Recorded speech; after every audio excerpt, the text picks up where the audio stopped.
कि एक दिन ऐसा आएगा कि बाबा साहब अम्बेडकर के बच्चे, इस विचारधारा को मानने वाले लोग देश की सर्वोच्च कुर्सी में बैठेंगे।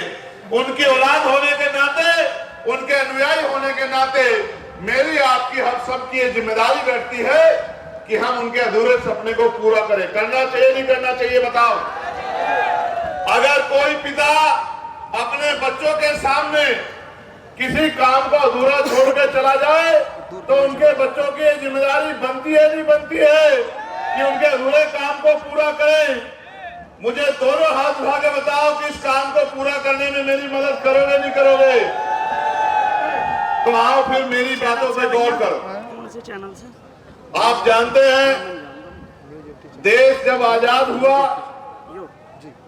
15 अगस्त 1947 को, मैं बार बार समझाता हूं और आज फिर आपसे कह रहा हूं और आपकी बात समझ में आएगी। मैं इस बात की भी गारंटी देता हूं, मेरी गारंटी मोदी जी की गारंटी जैसी नहीं है जो कभी पूरी नहीं होती। मेरी गारंटी तो वो गारंटी है जो पूरी भी होगी और जिस दिन पूरी होगी आपको एहसास भी होगा। मैं आपको विश्वास दिलाता हूं जब आप मेरी बात को यहाँ से सुन के घर की तरफ लौटेंगे और अगले कुछ समय इस पे पहरा देंगे तो आपको एहसास हो जाएगा कि मैंने आपको किस माध्यम से क्या समझाया। तो जब 14 अगस्त 1947 को देश अंग्रेजों के अधीन था, जिस व्यक्ति की जेब में 100 रुपए थे, 15 अगस्त को आजाद होने के बाद 16 अगस्त 1947 को उसकी जेब में 100 रुपए थे। 14 अगस्त को जिसके पास 1 बीघा जमीन थी, 16 अगस्त को आजादी के बाद भी उसके पास 1 बीघा जमीन ही थी। और 14 अगस्त को जो नौकरी पे नहीं था, आजादी के साथ नौकरी नहीं मिली, 16 तारीख को भी वो बेरोजगार ही था। बदलाव ये हुआ कि हम अंग्रेजों के गुलाम थे। अंग्रेजों ने पावर जो है यहाँ की सरकारों के हाथ में दे दी। अंतरिम सरकार पंडित जवाहरलाल नेहरू जी के नेतृत्व में बनी, लेकिन असली आजादी किसान के मेरे नौजवानों को तब मिली जब इस देश में 26 जनवरी 1950 को बाबा साहब अम्बेडकर का संविधान लागू हुआ। उस संविधान से क्या परिवर्तन हुआ? उस संविधान से परिवर्तन हुआ कि सभी लोग इस देश में बराबर होंगे। जो गैर बराबरी है, लोकतांत्रिक व्यवस्था उस गैर बराबरी को खत्म करने का काम करेगी। कैसे? जिसके पास जमीन नहीं है, सरकारें बनने के बाद उनको जमीन देके जो है उनको इस गैर बराबरी से मुक्ति दिलाई जाएगी। जो पढ़े लिखे लोग हैं उनको रोजगार दिलाने का काम किया जाएगा। जो नहीं पढ़े लिखे हैं उनको पढ़ाने का काम किया जाएगा। जिसके सर पे छत नहीं है उसको छत देने का काम किया जाएगा। जो जाति के आधार पर गैर बराबरी है, ऊंच नीच है, इसको संविधान 26 जनवरी 1950 को पहले दिन से खत्म करता है। आज के बाद जाति धर्म के आधार पे ऊंच नीच नहीं होगी, हर व्यक्ति बराबर होगा और कोई जाति धर्म के आधार पे किसी का अपमान नहीं कर पाएगा। उसी तरह से धर्म के आधार पर सब लोगों को बराबरी होगी, सब अपने धर्मों को मानेंगे, सब अपने धर्मों की पूजा उपासना अर्चना करेंगे।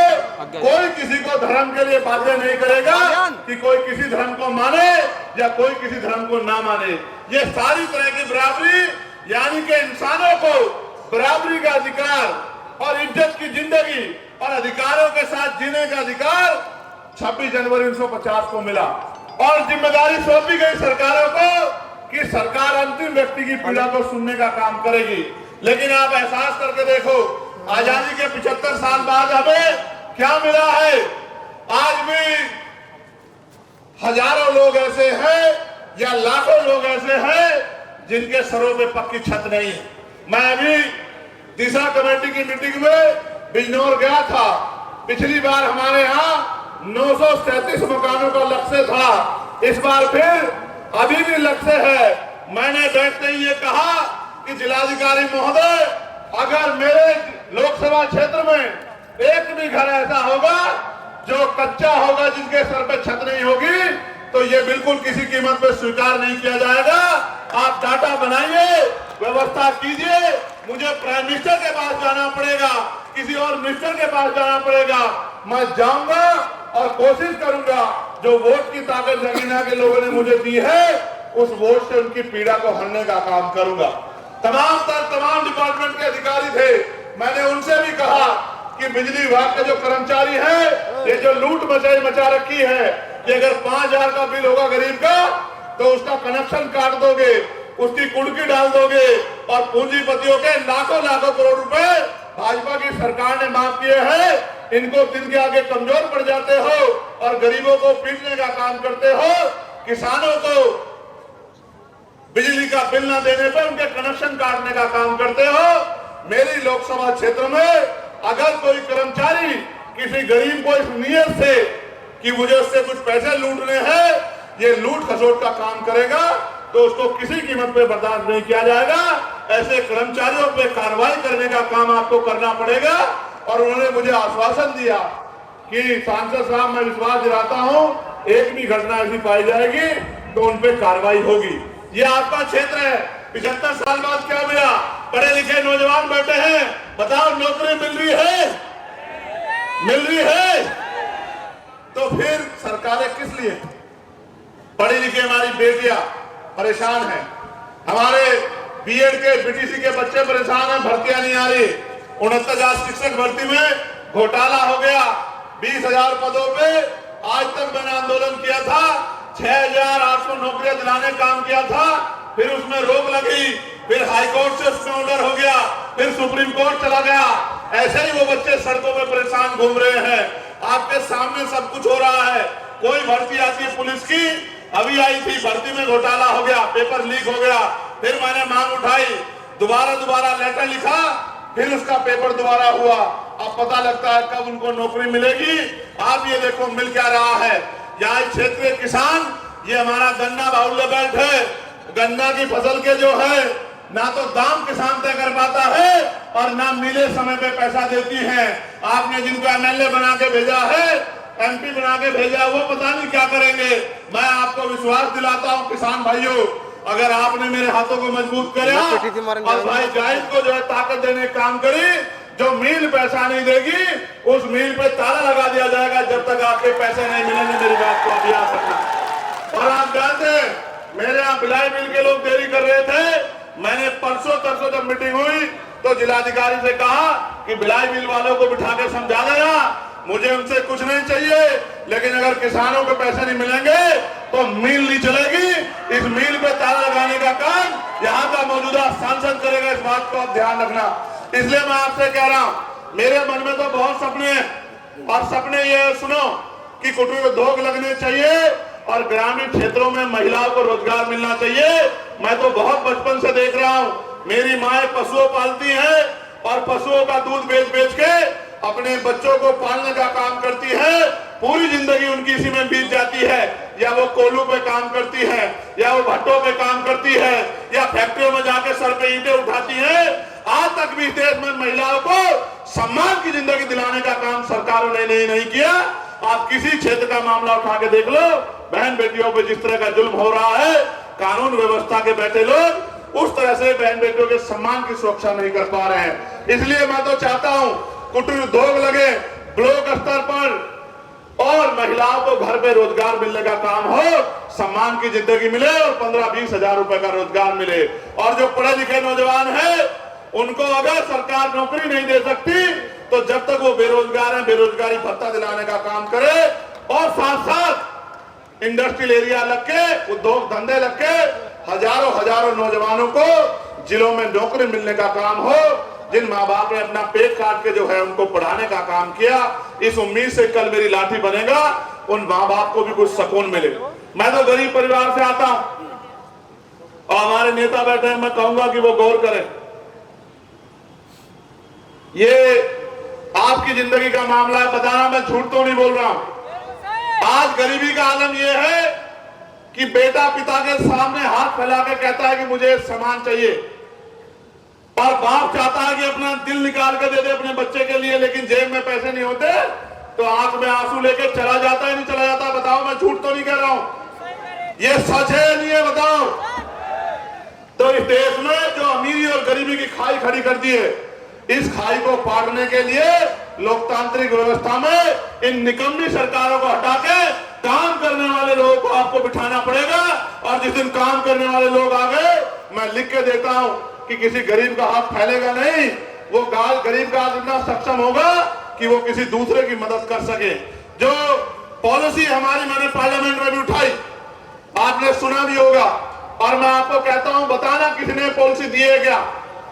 कि एजुकेशन पॉलिसी ऐसी होनी चाहिए कि चाहे प्राइम मिनिस्टर का बेटा हो, या राष्ट्रपति का, या मुख्यमंत्री का, या केंद्रीय मंत्री का, या स्टेट मिनिस्टरों का, या डीएम का, एसएसपी का, सीओ का, दरोगा जी का, या गांव के सरपंच का, जिला पंचायत का, या आम मजदूर किसान का बेटा, सबकी पढ़ाई सरकारी स्कूल में होनी चाहिए। होनी चाहिए नहीं होनी चाहिए बताओ? क्यों होनी चाहिए? सुनो, अमीर तो पढ़ा देंगे प्राइवेट में, गरीब कहां पढ़ाएगा? कहां पढ़ाएगा? सरकारी में। और सरकारी में मास्टर कहां है? और पढ़ाई कहां हो रही है सरकारी में? आप बताओ।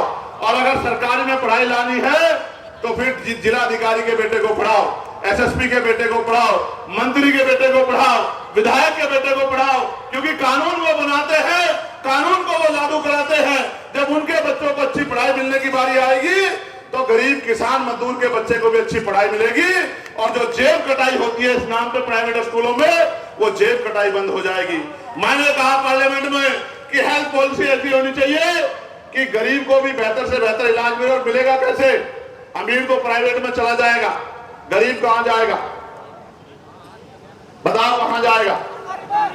तो मैंने कहा कि सरकारी अस्पताल में सुविधा तब आएंगी, डॉक्टर तब मिलेगा, मशीनें तब होंगी, टेस्ट तब होंगे, दवाइयां तब मिलेंगी, जब जिलाधिकारी का बेटा, उप जिलाधिकारी का बेटा, बीडीओ का बेटा, सीडीओ का बेटा, जब विधायक का बेटा, मंत्री का बेटा, और खुद बीमार होने पे ये सब लोग, उनके परिवार के लोग, और मुख्यमंत्री हो, उप मुख्यमंत्री हो, या मिनिस्टर हो, या प्रमुख सचिव हो, या डीजीपी हो, जितने भी अधिकारी कर्मचारी हैं, जितने नेता हैं, संवैधानिक पदों पर सरकारी मान्यता लेते हैं, गांव के सरपंच से लेके और राष्ट्रपति तक सबका इलाज सरकारी अस्पताल में होना चाहिए। जब एक बेड पे किसान लेटा होगा और दूसरे बेड पे जिले के जिलाधिकारी लेटे होंगे या एसएसपी लेटे होंगे, बताओ अच्छा इलाज होगा नहीं होगा? आप बताओ, बताओ होगा नहीं होगा? बताओ। और आज जो प्राइवेट में जाके जेब कटाई होती है, बंद होगी नहीं होगी? आपके जीवन में बदलाव होगा नहीं होगा? तो मैं तो कोशिश करता कि ऐसी पॉलिसियां बने। मैंने एक मांग उठाई थी, 29 जुलाई को आप ऑन रिकॉर्ड पढ़ लेना कि पार्लियामेंट में जाने के बाद हमने क्या प्रयास किए हैं। मैंने मांग उठाई थी कि न्यूनतम वेतन 700 रुपए होना चाहिए। 300-400 रुपए की मजदूरी में गरीब अपने बच्चों का पेट नहीं पाल सकता, महंगाई इतनी बढ़ गई है। तो सरकार को न्यूनतम मजदूरी जो है अभी 10-12 दिन पहले वो बढ़ाकर 783 रुपए करनी पड़ी, और अक्टूबर के 1 माह से 1 तारीख से वो लागू हुई। ये किया हमने पार्लियामेंट में जाके। और साथ साथ ये जो हमारे पुलिस के भाई हैं उत्तर प्रदेश के, इनको 12 घंटे, 14 घंटे, 16 घंटे ड्यूटी करनी पड़ती है। मैंने इनके लिए भी मांग उठाई कि इनको 8 घंटे की जो है ड्यूटी होनी चाहिए, और सप्ताह में 1 दिन इनको छुट्टी होनी चाहिए, और बॉर्डर स्कीम से इनको जो है बाहर करना चाहिए। इनकी वेतन विसंगता दूर होनी चाहिए इनको भी, क्योंकि ये भी जनता की सेवा के लिए है, तो इनकी परेशानियों को भी सरकारों को सुनना चाहिए। मैंने होमगार्ड के भाइयों का वेतन बढ़ाने की मांग उठाई। मैंने आशा, आंगनबाड़ी, भोजन माता जो है, जिनको 2-4-6 हजार रुपए मिलते हैं, उनका वेतन 21,000 रुपए मिनिमम होना चाहिए। इस बात की मांग भी मैंने उठाई। और जो ग्राम में सेवक हैं, इनको ग्राम रोजगार सेवक कहते हैं। इनका एक पत्र भी मेरे पास आया है, जिनको ग्राम प्रहरी कहते हैं, चौकीदार कहते हैं। इनकी वेतन वृद्धि हो, इनको भी न्यूनतम 20,000 रुपए वेतन मिले, इसकी मांग भी मैंने पार्लियामेंट में उठाने का काम किया। पार्लियामेंट में तो मैं इस मांग को जोर शोर से उठा रहा हूं, लेकिन असेंबली में कौन उठाएगा? मैं असेंबली का हिस्सा नहीं हूं। असेंबली में वो उठाएगा जिसको आप चुन के अपनी वोट से विधानसभा भेजने का काम करोगे। मजदूरों के बच्चों को अच्छी पढ़ाई मिले, गरीबों के बच्चों को अच्छी पढ़ाई मिले, पढ़े लिखे नौजवानों को रोजगार मिले, कौन उठाएगा? जिसको आप चुन के भेजोगे। आप पे तो जल्दी आ गया है, वरना लोगों के पास तो 2027 में आएगा। आईफोन है ही नहीं मैं हमारे आपको पास। कहना चाहता हूँ, अरे यार ये केवल जाई में क्या आता है। मेरे काम में कभी है? यार ये तो नहीं मिली। दोनों हाथ उठा के बताओ, मेरे काम में कभी है? कोई ऐसी एक काम बताओ जिसपे आपके लिए लड़ता नहीं। क्या कभी आपके लिए जेल की परवाह करी? क्या लाठी की परवाह करी? और तो गोली भी खानी पड़ी, क्या गोलियों से डरा? तो जब मैं पीछे नहीं हट रहा हूं, तो महापुरुषों के सपने को पूरा करने के लिए आप लोग क्यों पीछे हटना चाहते हो? बताओ, मदद करोगे नहीं करोगे? मैं विश्वास दिलाता हूं किसान भाइयों को कि किसान किसी के दफ्तर में कागज लेके नहीं खड़ा होगा। अगर उसने मुझे ताकत देने का काम किया, भाई जायद को ताकत देने का काम किया, वोट की ताकत से मजबूत करने का काम किया, मैं आपको विश्वास दिलाता हूं हम संघर्ष करेंगे, इतना संघर्ष करेंगे कि हर गांव तक, गली गली तक जाएंगे। हमने तैयारी कर ली है। ये इम्तिहान है मीरापुर के लोगों, इस इम्तिहान को अपना इम्तिहान बना लो। ये जो मेरा इम्तिहान है, जायद का इम्तिहान है, आजाद समाज पार्टी का इम्तिहान है, इसको अपना इम्तिहान बना के एक ताकत यहां से बना के दे दो। और फिर आप देखना कि पूरे प्रदेश में गली गली गांव गांव घूम के, और मैं विश्वास दिलाता हूं अपने पिछड़े वर्ग के भाइयों को, पाल समाज के भाइयों को, प्रजापति समाज के भाइयों को, कश्यप समाज के भाइयों को, गुर्जर समाज के भाइयों को, जाट समाज के भाइयों को, सिख समाज के भाइयों को, और तमाम सैन समाज के भाइयों को, विश्वकर्मा समाज के भाइयों को, कि उनके बच्चों को भी जो आरक्षण का लाभ मिलना चाहिए था, 52% आबादी होने के बाद इस आरक्षण को बढ़वा के जातिगत जनगणना करा के 52% कराने का काम भी हम ही लोग करेंगे। मेरी बात को आप याद रखना। मैं तो आपसे कह रहा हूं, डर के साए में क्रिश्चियन समाज के लोग, मुस्लिम समाज के लोग, कोई दाढ़ी पकड़ के मार देता, कोई टोपी पहनने में मार देता। और आज तो आलम क्या हो गया है, एक माहौल बनाया जा रहा है वीडियो बनवा बनवा के कि हर धर्म के इसके खिलाफ, कभी बुद्धिस्टों के खिलाफ, कभी सिख भाइयों के खिलाफ, और ट्रेंड बना के हजरत पैगंबर मोहम्मद साहब के खिलाफ जिस तरह करके जो है वही बंटवारा करने का, हिंदू मुस्लिम करने का जिस तरह का प्रयास किया जा रहा है, ये भी किससे छिपा हुआ नहीं है। और ये लोग भाषण देते हैं, चाहते हैं, मैं आपको भी सावधान करते हुए कहना चाहता हूं, ये चाहते हैं कि आप रिएक्शन करें, सड़कों पे आए, और जब आप सड़कों पे आएंगे तो इनका एजेंडा कामयाब हो जाएगा। जो सरकारों में लोग बैठे, मैं आपको कहता हूं, आप मत आओ सड़कों पे। जब आपने हमें वोट दी है और हमारा साथ देने की बात कर रहे हो, तो आपके आंसू पोंछने का काम और आपकी उठी हुई उंगली को रोकने का काम हम लोग करेंगे। इस बात का भी मैं आप लोगों को विश्वास और वचन देता हूं। लेकिन मैं आपसे कह रहा हूं, इनकी कठपुतली मत बनो, इनकी बातों में मत आओ, ज्यादा लापरवाह मत बनो। आप समझदार लोग हैं, ये कोई बहुत ताकतवर लोग नहीं है जो इस तरह की भाषा का प्रयोग कर रहे हैं। और किसी धर्म के लोग इनको पसंद नहीं कर रहे, यहाँ तक कि हिंदू धर्म के लोग भी इनको पसंद नहीं करते, लेकिन ये अपने नेताओं के एजेंडों पे काम कर रहे हैं। हमें समझदारी दिखानी है, लापरवाही नहीं करनी। मैं आपको भी कहना चाहता हूं, जाहिद भाई प्रत्याशी हैं और वो मेहनत कर रहे हैं। और मैं अपने साथियों को कहना चाहता हूं, पुराने साथियों को जो मैं देख रहा हूं कि आज जो है वॉलंटियर की ड्यूटी कर रहे हैं, मैं उन सबको कहना चाहता हूं, हरियाणा में परिणाम हमारे फेवर में क्यों नहीं रहे? सुनना चाहते हो?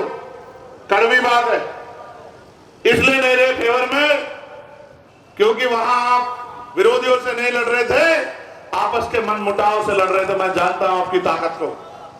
जब जब आपने एकजुट होकर काम किया है संगठन और पार्टी के लोगों ने, तो फिर कोई लक्ष्य नामुमकिन आपके लिए नहीं है।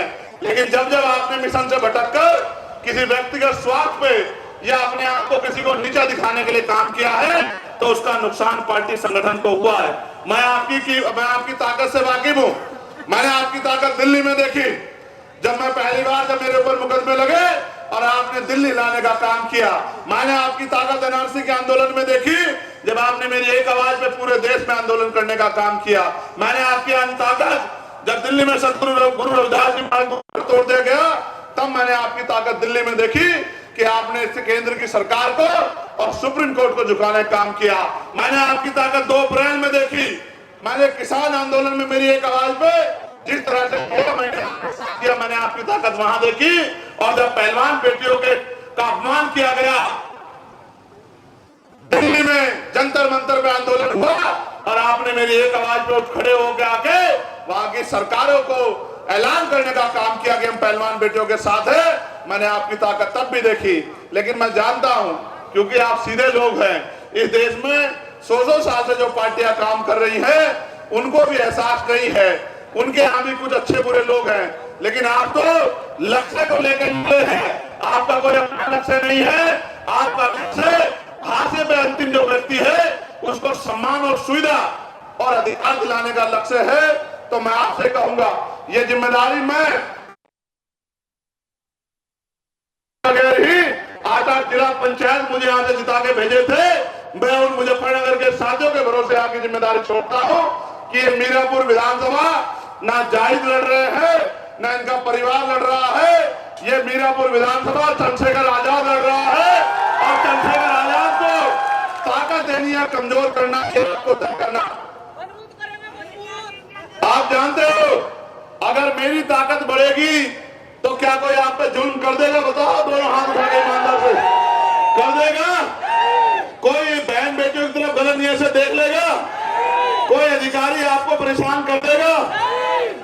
मैं तो आपको कह रहा हूं, ये मैं आपके ऊपर छोड़ता हूं और मैं शांत हो जाता हूं।